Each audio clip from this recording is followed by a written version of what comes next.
Hey, what's up, everybody? We have a new YouTube channel. Make sure you subscribe right now.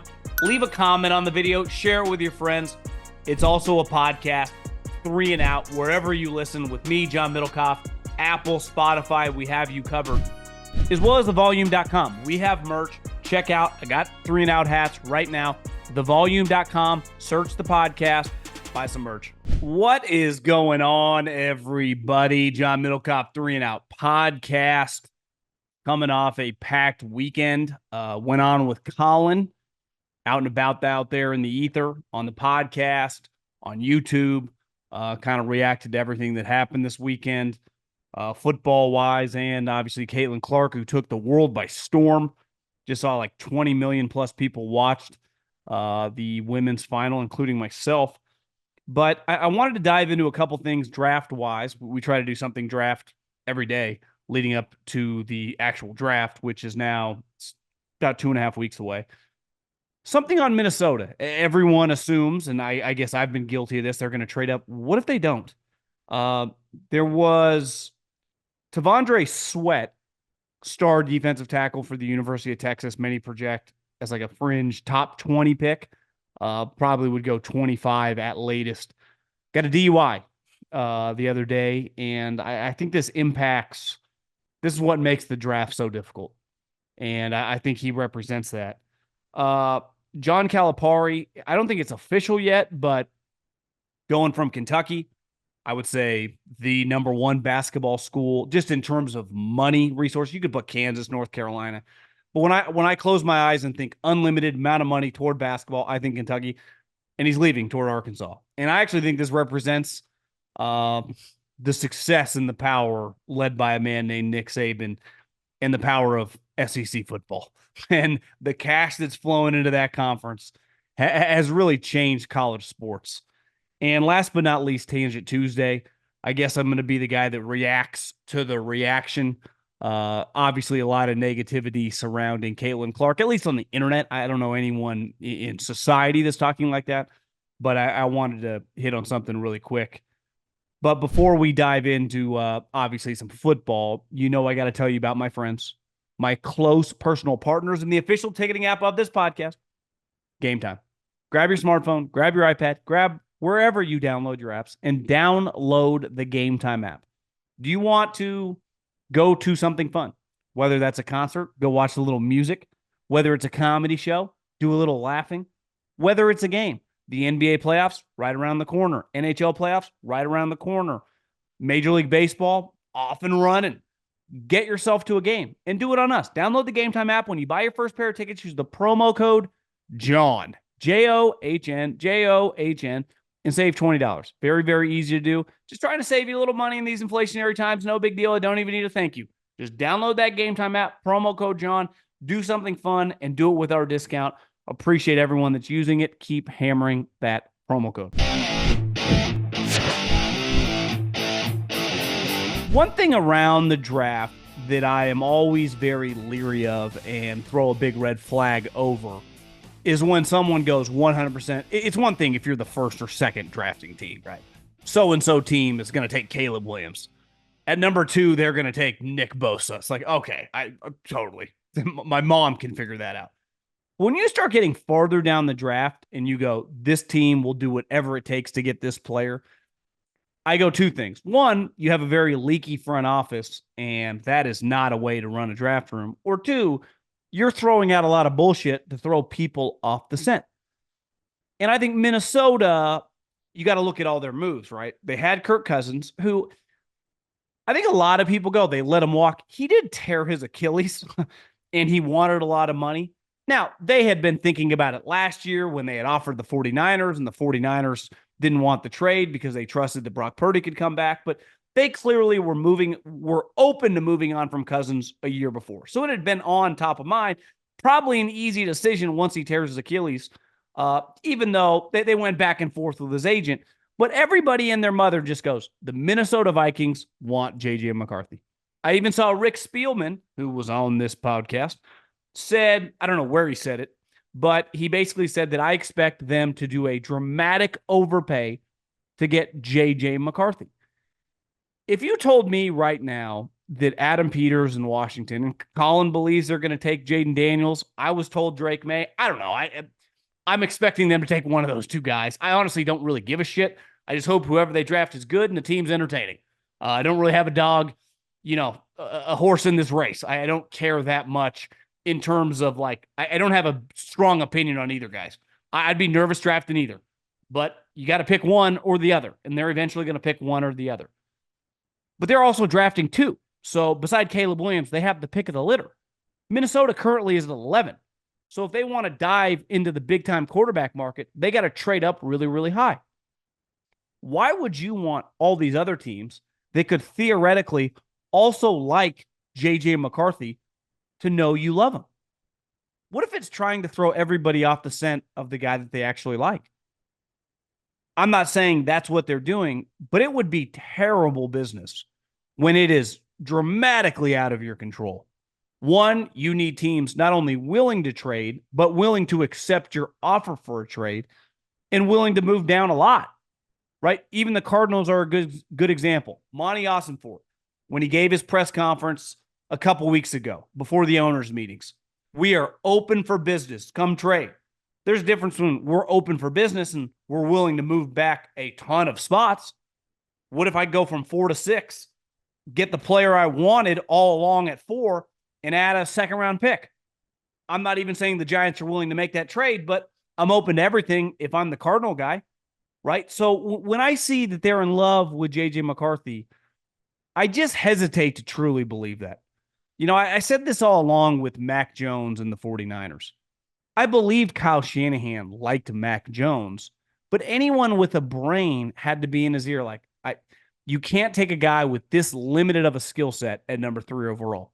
Now, they ultimately drafted a guy who's even worse than Mac Jones, but totally understand why they took a huge swing, right? Mac Jones, you draft a guy like Mac Jones or Kenny Pickett in the top 5, you are completely fucked if it doesn't work out. They're great examples. Both of them, not on the team a couple years later. I just think, what if Minnesota really likes another player? And honestly, if you're them, Albert Breer wrote today that Michael Penix is a guy, and he said this, he kind of was careful the way he worded this, is moving up draft boards. Because you don't, at this time, move up draft boards. You don't go from a third rounder to a first rounder over the last month. But if you're a guy that people view as yeah, we could see you in the first round, then I see you at your pro day, I take you out to dinner, I have you invite you on a 30 visit, we spend all day with you, and we go, holy shit, that guy is really, really impressive. Because these guys have been making the rounds, and when you're a quarterback, the standard is so high for when you make a team's visit, right? You're meeting not just with the head coach, the coordinators, the general managers, the executives, with the owner. You kind of need universal sign-off when you make that visit. Now, historically, tends to be a little, pretty high-level group of people playing that position. But what if you're Minnesota? Would you rather just sit at 11, take Penix, and then use that other pick, I don't know, on a player? Or would you take 11, 23, and next year's 1 to try to move up into the top 5 to get a guy who's kind of, let's face it, his ceiling is stronger-armed Alex Smith? So I hesitate to write in Sharpie, Minnesota is going to mortgage the farm for this specific player. Because if that is true, I'd argue even if they pull it off, it was pretty reckless to kind of let everyone know. And maybe it's just as simple as everyone put, the pieces to the puzzle together, but you can't put the pieces of the puzzle together without some of those pieces leaking out of the operation. Even Kyle Shanahan admitted, yeah, I really like Mac Jones. And obviously that was being leaked out before that draft. That's why a lot of people had mocked and said that Mac Jones was going to be his pick, because you couldn't keep your mouth shut. And I think anytime around this year, you got to be very careful about telling people what you are inclined to do. It's not hard to go, yeah, the Chargers probably could use a wide receiver, right? That's probably a position that if they get stuck at 5, not crazy to think who they should draft. But I think it's healthy that, I don't know, out of the 3 guys, let's say all 3 of them are on the board. And I tell you right now, 100% lock. The Chargers are going to pick a wide receiver. It's not crazy if they picked one of the three. Like, if I told you they picked Rome Odunze, it'd be like, whoa. But ultimately, it's not that nuts. Obviously, if they picked one of the other two guys, Neighbors or Marvin Harrison, totally, we can envision that. But I shouldn't have an idea of like, they love this guy. And if you do, at least through the media, always question that. Because around this time of year, you want teams to try to make moves believing you're doing something when you're actually never going to do that. So I have Minnesota as just like, I struggle to just assume everything we're reading and hearing is the way it's going to go. One, they have like a Wall Street guy running their operation, and this should kind of be his cup of tea, right? Working the media, leaking things out. So just keep an eye on that group trying to keep people off the scent. Someone who didn't keep anyone off the scent was Texas star defensive tackle Devondre Sweat, who is 6'4", 366 pounds. Lance Zierlein, whose father coached in the NFL forever. You've probably seen him on Colin's show. Follow him on social media. Writes all these player profiles for NFL.com. He compared Sweat to Vita Vea and Sam Adams. So basically a championship level 360-pound defensive tackle. This guy, I don't want to call him an elite prospect, but he's a high-end prospect. Well, on Sunday at around 2 p.m., he got a Dewey. And listen, Florio can write some off-the-wall shit on Pro Football Talk, but he's not crazy in the sense of, one, to get a DUI when you're over 21 to register above a .08 depends on how big you are to register that, right? Me at 185 pounds is probably a different amount of alcohol than a guy weighing 366 pounds. And Colin and I talked about this, the challenge of these draft meetings and trying to figure out who's who. To me, the biggest question mark is you were drunk in the middle of the day on a Sunday when the draft is a couple weeks away. Like, not an ideal thing. I'm not expecting you to be in the gym or to be in the sauna or out running wind sprints on a fucking mountain, but like you just slamming booze on Sunday and then getting behind a car, like, or behind the wheel, probably not the smartest thing. And now I have to question your judgment. Can I draft you in the top 40? Because I was thinking about this today. It's like, well, maybe this guy falls out of the first round. So if I'm a team, instead of drafting him at 22, now I'm cool with drafting him at 38, right? Obviously, there is less financial investment when you draft a guy in the second round than when you draft a guy in the first round. But you're still inheriting the human being. So just because you get a guy at 19 that he fell because he got a DUI at 40 doesn't change the person. Now, we've seen guys get DUIs before the draft. Happened to a very famous quarterback whose name is Dakota Prescott of the Dallas Cowboys. And I would say universally, we might disagree on the play, how good he is. Is he a top 10 guy? Is he the 15th guy? Is he overpaid? Is he underpaid? Whatever with Dak. No one disputes one of the highest character guys in the league for a long time. So you can get a DUI. It'd be disingenuous of us all to go, there are times in our lives when we could have got Deweys. So I'm not here to pass judgment like this guy's a complete scumbag or this is a one-off. I have no clue. All I know as a GM, though, I have to now question this guy. And this is what makes this time of year so difficult. You are not dealing with just an Excel spreadsheet. I'm buying said business that generates $13 million a year and projects over the next 5 years to go up 20% based on the previous 3 years, right? And based on the improvement of technology could jump up 50%. It's very black and white. Anytime you deal with human beings, anytime you deal with young men, you have fucking major wild cards. And now when you factor in stuff like this, an incident that, let's face it, is not an ideal situation before, I don't know, one of the biggest days of your professional life, the NFL draft, if you're a prospect, it just leaves a lot more questions than answers. Because as Florio wrote, now you just ask questions like, can I trust you? How do I know you won't do this again? Guy got a drinking problem. Is this guy a bad decision maker? Because one thing, texting around a little bit about Rashee Rice is like, yeah, not a bad guy, just hangs out. I had an executive tell me one of our college guys wrote up, hangs out with a lot of dipshits. Can you imagine, like, hey, we're going to draft this guy high. We don't really love his crew, right? Not a terrible guy, Means well, the crew around, bunch of losers. Which, let's face it, we all know people that hang out with some losers. It's another thing when you're a highly drafted player in the NFL. Clearly, like Rashee Rice wasn't racing himself. I'm not trying to absolve him of any responsibility. Clearly, he admitted to driving the car, left the scene. I think we all can guess. You leave the scene, one, you might be freaking out, and two, might be intoxicated. Can't get a DUI if you're not there to fucking register on the BAC, right? Or you're high out of your mind, which they found like a shitload of weed in the car. But you question these are the conversations that are happening. The decision making, who he's hanging around with, who's influencing him. Like, you can't, at the end of the day, you can try to help a guy out, but it's ultimately on him who he wants to be around, who he wants to spend time with, especially in the off season. Right? I don't care. Think about Rashee Rice. Can't have a better infrastructure than you have with Kansas City. Elite coach, guy that cares about you, elite high-level teammates, people that do the right thing, conduct their lives the right way, and Mahomes and Kelsey in terms of staying out of trouble, working hard. Then the offseason hits. Hell, this guy is getting ready for the draft. Probably had a couple days off, kicking it with his boys, having a few pops, right? And who am I to judge? I was pretty blitzed on Saturday.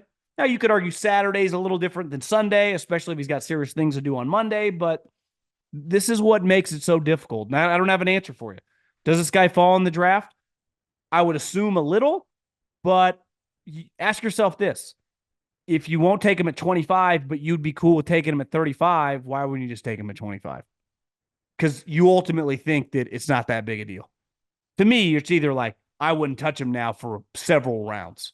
Because if you're willing to take him high in the next round, then I really don't think he's going to drop that much. And listen, I don't have his character right up, but this was not a great day for the prospect. That's for damn sure. The NBA season is in full swing. And when I can't get enough of the action on the court, I spice things up betting on DraftKings Sportsbook, an official sports betting partner of the NBA. Right now, new customers bet $5 and get $150 instantly in bonus bets. North Carolina listeners, don't forget, DraftKings Sportsbook is now live in your state. Download the DraftKings Sportsbook app and use code JOHN, J-O-H-N. New customers can bet $5 to get $150 instantly in bonus bets. Only at DraftKings Sportsbook with code JOHN. The crown is yours. As I was on with Colin last night, it was reported that John Calipari is going to the University of Arkansas. And it's not official yet anywhere I've seen it, but it's pretty clear that Calipari is going to be the next head coach of the Razorbacks. And I've said for a long time that obviously America, when it comes to sports, is a lot flatter than it was when I was in junior high or high school in the late 90s, early 2000s. We can literally watch every game of every sport every single day. There is not a game, if I want to watch it, I can't figure out a way to consume it. Some I might have to pay for, but I have access to it all. When I was a kid in Davis, California, our local broadcast for the NBA was the Sacramento Kings. We did not have cable in my house probably till like 8th or 9th grade, which would have been like 98, 99. So we had 5 channels essentially. ABC, CBS, NBC, Fox, and this kind of local channel 31. And the local channel 31 would play the Kings games, but not every game. I think we got like a 30, 40% of them. Obviously, things are dramatically different. And I think college football under Nick Saban, the SEC became a national product. It became very, very cool. I've said many times, I know multiple kids through family, friends, people my brother works with in Northern California. I know people in the Fresno area whose kids have gone to the SEC. Ole Miss, Florida, Tennessee. Now, there might be a lot of different factors. One, easier to get into school there than some of these California schools. And two, they're more inclined and interested to make a move like that. Because when I was in high school, I didn't know a soul that left like the West Coast, unless you got like the smartest kid at the school went to an Ivy League school. But the farthest someone would go would be like Oregon, Arizona, an occasional athlete in Northern California. DJ Williams, if you remember, from De La Salle went to Miami. Tom Brady went to Michigan. Very few and far between. Now it is much easier, and I think this is the flattening of our country with television, social media. It just doesn't feel as crazy. But what Nick Saban did for the SEC is like what Michael Jordan did for basketball, or what Peyton and Brady and kind of over the last 20 years, the NFL, those guys did for the NFL. It made the sport not just cool, but a massive, massive cash cow. Now, obviously, in that region, it's always been huge. Alabama football, always been big in Alabama. LSU football has always been big in Louisiana and the South, Georgia, Florida. I'm not trying to diminish the power in the South. I'm talking about the power nationally. And the money that has come because of football has bled through the rest of the sports. I follow golf pretty closely. And if you're going to follow professional golf, you got to keep an eye on amateur golf. And I know people in the golfing industry. And the one thing you've consistently heard is like the SEC programs, they fly private. Google the top 25 in baseball. It's littered with the SEC teams. All these college basketball programs in the SEC, Nate Oates makes like $7 million. Alabama had never even been to the Elite Eight before this year. The money has all filtered in because of football. Now, Arkansas and some of these programs have big money boosters. Walmart, Tyson Foods, Jerry Jones. But next year, all these football programs in the SEC, whether you're the worst program or whether you're Alabama or Georgia, are going to generate over $70 million per program. What do you think that number is going to be in 4 or 5 years? You think football is going to become more or less popular? So when I see Arkansas hire John Calipari, one, it's a lot easier to throw money around now because of the money that you know is guaranteed to come in because of your football program. And let's face it, Arkansas football hasn't even been good for a while. But I just think that we are going to see the expansion and the separation. I mean, we've already seen it, but Texas and Oklahoma are in the SEC. Oregon, Washington, USC, and UCLA are in the Big Ten. It's hard for me to take seriously these other two conferences. And the other two conferences, like Deion Sanders is going to be a big deal, especially if Colorado is better this year. Florida State is a powerhouse program. So is Clemson. It's going to feel a little minor league, though, when they're playing these random fucking teams. Every week in the Big Ten, it's going to be Oregon, Wisconsin, Washington, Michigan, Ohio State, USC. Even if UCLA is average, the brand is pretty big. And obviously the SEC, it's like, oh, LSU, Texas this week, Oklahoma, Florida, Ole Miss, Alabama. So we've seen the ratings skyrocket. Women's basketball ratings skyrocketed simply because you had to watch. It was a really big deal. Whether you'd ever watched women's basketball before, let's face it, most of us had not, or whether you're a diehard, people tuned in because it was a big event. And that is what these two conferences, but the SEC has really become this over the last decade, and Texas and Oklahoma is only going to add to this. Oregon, Washington, USC is only going to add to that with the Big Ten. So the separation has only started. And I've been saying for a while, and I don't even have a problem with it. If you don't think, and they're going to keep rewriting these rules for the playoffs, that 9 teams are going to be from these two conferences, you're out of your mind. So John Calipari, one of the great salesmen and bullshit artists we've ever seen. I'll defend him in the sense that college basketball is a little weird, right? You can have an excellent season. You can go 26-6, and then you just play like shit in the first round. And some dude from Oakland hits 10 threes. Now, should you lose to Oakland? Of course not. If this was the NBA and they played a 7-game series, I would imagine Kentucky wins in 5 games 99% of the time. So, that's part of March Madness. Guys get bounced. We've seen Virginia got bounced to the number 1 seed. Purdue got bounced. Kansas has been bounced. Shit happens. Now, you can argue it's been happening a lot with them, but I've always, and I told this to Colin the other day, if you hang your hat on saying, well, my guys have accumulated $3.5 billion worth of NBA salaries, It's like, bro, John Wall, DeMarcus Cousins, Anthony Davis, they were going to make so much money whether they ever met John Calipari or they had played for John Middlekauff. It did not matter. So like, if that's what you're hanging your hat on, like, come on, man. Let's get a different line. But if I'm an Arkansas fan, I'm pretty excited. Let's end with a little tangent Tuesday. I try to stay away from reacting to the reaction, though sometimes it's impossible not to. And obviously, if you're on social media, you saw all these famous former collegiate women's basketball players. It felt like kind of talking shit about Caitlin Clark. And let's face it, it felt a lot like jealousy.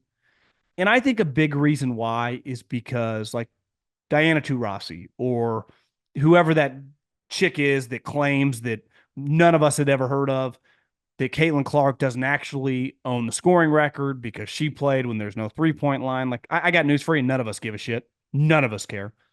I think what really bothers them is none of them could get me to watch. And when I say me, I mean you. And I mean all of us. Because the majority of people that have been paying attention to Caitlin Clark these last 2 years don't watch women's college basketball, have never tuned into this tournament. She got us to for whatever reason. And the reason is stardom. The reason is because it felt like you had to watch. It's not that deep. When I see some of these shows going on, these like deep societal rants, it's like, yeah, I'm just watching because she's cool, because she's sweet, because she's fun. Same reason I watched Steph Curry at Davidson. Same reason I paid attention to Tiger Woods in 1997. This is fucking sports. It's not that complicated. When you're fun, when it feels like a lot of people are talking about it, you want to check it out. Why do a lot of us check out shows? Because your buddy told you about it. Because you talked to a couple people at work about it. Because a couple people at school told you about it. Like, fuck, check this out. Well, 3 people told me about it. I'm going to check it out. Well, it's no different in sports, right? Especially something that not a lot of people pay attention to. Colin and I talked about UFC the other day. I wouldn't call myself some big UFC guy, but I remember when it really caught on fire, like Chuck Liddell was one of those people that kind of transcended and got casual people to tune it on. A lot like Conor McGregor, just like in boxing, once upon a time, Mike Tyson.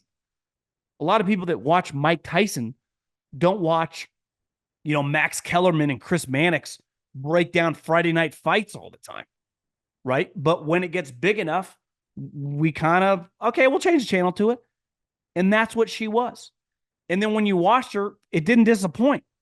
I mean, she's making passes like fucking Pistol Pete Maravich, hitting fadeaway threes like she's Steph Curry. It was fun. It was enjoyable. I almost put a lot of money on her to win the national championship. Thank God I did not, because it was pretty clear South Carolina's a better team. But she was the story. She was the reason we all paid attention. And that obviously bothers some people in the industry. And I thought Frank Isola on Twitter said it pretty well. Like, all these people are morons. She's the golden goose. And a rising tide lifts all boats. Whether you like her, whether you don't like her, whether you think she's overrated, who cares? If you are in the industry and you're a women's basketball player, a women's fucking coach, you should be celebrating her because she's bringing people like me and you to the product. Then it's on you to keep us. You got us there. Isn't that half a business? Get the guy in the door. Well, if you own a restaurant and I get 7 of my buddies to go there, you better make good food. I got them in the door for you.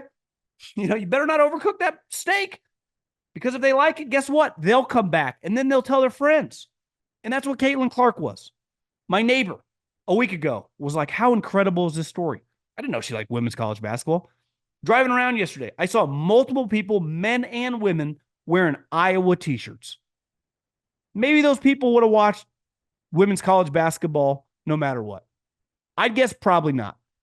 And I think it's really, I have no clue if she's going to be some great WNBA player. Honestly, I don't even care. But I'll tell you this, at least the first year, I'll pay attention. I'll keep an eye. How many points she averaging? When's she playing? Oh, she's on TV? I might watch a quarter. I would never have done that for anyone else. There's a chance I might never do that again for anyone else, but I will for her. So if you're in the business of women's college basketball, not only should you embrace her, you should double the fuck down on her, because people like her in any industry are what creates progress and what creates money, what creates interest. So what an incredible story. And props to Caitlin Clark for dragging a team that, let's face it, probably not that great, pretty damn far.